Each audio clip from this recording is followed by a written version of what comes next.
Quiz, ano po ba mas better? Rossi Classic 250 or Keyway Cafe Racer 152?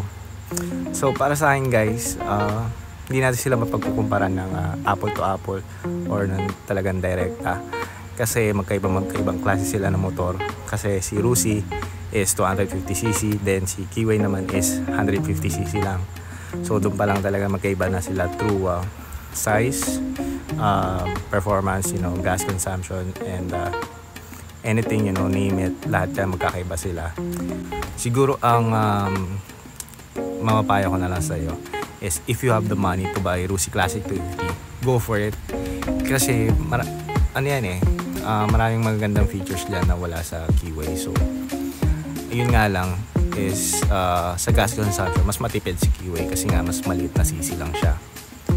Siguro magpapahad lang sa'yo na bumili ng Keyway is if ikaw ay isang malaking lalaki or malaking tao, kasi sige, di babagay sa'yo si Keyway. So, pero mapapalaki mo naman siya through upgrades.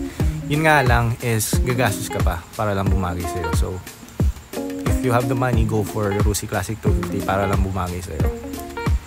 Pero pagdating sa mga upgrades, so lahat yan, parehas yan, dalawa, flexible yan. So pwede ka talaga maglaro-laro ng mga upgrades dyan kung anong klaseng build ang gusto mo. Yun nga lang, mas onti ka na lang ng i-upgrades kay Rossi Classic 250 kasi mas maporma na siya sa stock pa lang. So yun lang ang aking thoughts guys. Sana nasagot ko ang tanong mo. And comment lang kayo guys if disagree kayo sa akin or may thoughts pa kayo. Just comment down below para lang mapag-usapan natin yung mga yan. And if may mga tanong pa kayo regarding sa motor ko and other classic bikes, just comment down below. And ayun lang. Thank you for watching. Peace!